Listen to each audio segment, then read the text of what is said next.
আসসালামু আলাইকুম গাইস, কেমন আছেন সবাই? আলহামদুলিল্লাহ, আপনাদের দোয়া ও ভালোবাসা আল্লাহর অশেষ রহমতে আমিও ভালো আছি।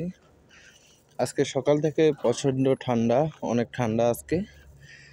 সৌদি আরবে আকাশটা আজকে অনেক মেঘলা, মনে হয় অনেক কষ্ট বুকে চাপিয়ে আকাশটা আজকে পড়ে আছে। কেউ পারতেছে না বলতে, পারতেছে না সইতে, এমন একটা কষ্ট নিয়ে আকাশটা আজকে আছে। খুব ব্যথা আকাশের বুকে, কখন জানি বুক থেকে কান্না ঝরে পড়ে সেটা আল্লাহই ভালো জানে। যাক, সবই আল্লাহর ইচ্ছা। আল্লাহর রহমত দিয়ে দেশটাকে বরকতময় করে দেখ, বৃষ্টির পানিতে আমাদের গুণাগুলো জড়িয়ে নেক, সবাই দোয়া করবেন। আসলে প্রবাস জীবন একটা বোঝার জীবন। কাজ কাম থাকলে মোটা অঙ্কে টাকা দিতে পারলে পরিবার, মা বাবা সবাই খুশি। কাজ কাম না থাকলে মোটা অঙ্কে রোজগার করে না দিতে পারলে পরিবার, মা বাবা সবার কাছে মনে হয় বোঝা হয়ে যায়। পৃথিবীটা কেন এত নিষ্ঠুর? মানুষ কেন টাকার এত পাগল? টাকার পিছনে মানুষ যেভাবে সময় দিচ্ছে, দিন পার করছে, আজও কি মানুষ জানে যে মরণকালে তার এক পয়সাও কাজে লাগবে না, এক পয়সাও তার সাথে নিয়ে যাইতে পারবে না? আসলে আমি জানি না। আমি প্রায় আজকে 1 মাসের উপর হয়ে গেছে কাজ কাম নাই, কিন্তু পরিস্থিতি আমাকে এমন এক পর্যায়ে নিয়ে আসছে, মনে হয় আমিও আমার পরিবারের কাছে বোঝা হয়ে গেছি। নিজেই এমনটা মনে করতে আছি।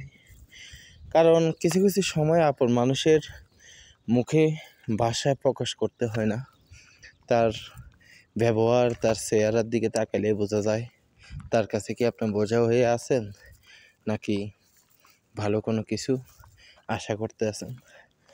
আসলে মানুষে বলে নিঃস্বার্থভাবে ভালোবাসে শুধু মা বাবা, কিন্তু এক পর্যায়ে দেখা যায় কিছু কিছু সময় মা বাবাও স্বার্থ ছাড়া ভালোবাসে না। বাস্তবতা অনেকটাই মিল পাওয়া যায়। যখন দেখবেন আপনি মা বাবার মাথার উপরে বোঝা হয়ে যাবেন, তখন সেটা বুঝতে পারবেন। তো গাইস, আমি আমার হৃদয় রক্তক্ষরণ থেকে এই কথাগুলো বলছি। কেউ আমার মতো কষ্ট পেয়ে মা বাবাকে কখনো কষ্ট দেওয়ার চেষ্টা করবেন না। আসলে মা বাবা জন্ম দিয়ে আমাদেরকে পৃথিবীর আলো বাতাস দেখাইছে, তাদেরকে কষ্ট দিয়ে আমরা কখনো সুখী হতে পারবো না। মা মাই, বাবা বাবাই, তাদের তুলনা কখনো হয় না।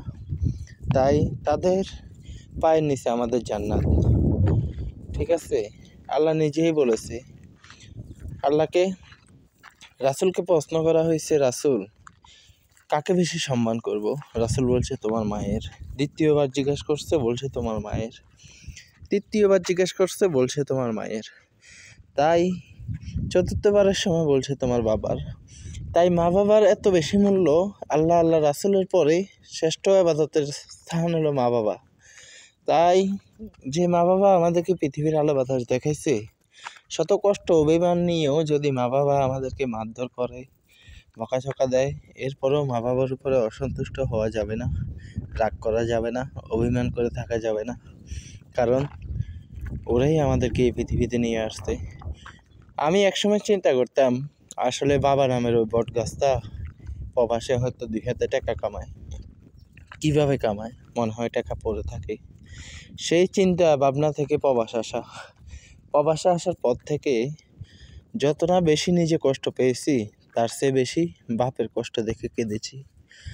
আসলে বাবা নামের ওই বট গাছটা কত কষ্ট, কত পরিশ্রম, কত ত্যাগত্যাগী স্বীকার করার পরে একটা ফ্যামিলিকে গরিব থেকে মধ্যবিত্ত বা বড়লোকে রূপান্তরিত করে।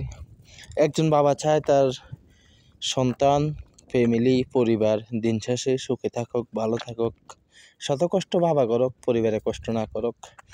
তাই বাবা বৃদ্ধ হয়ে যাক, বাবার টাকা পয়সা না থাকুক, বাবা বেঁচে থাকুক, এটাই বেশি প্রয়োজন। যেদিন বাবা এই পৃথিবীতে থাকবে না, সেদিন বুঝবেন এই পৃথিবী আপনার জন্য কত কঠিন।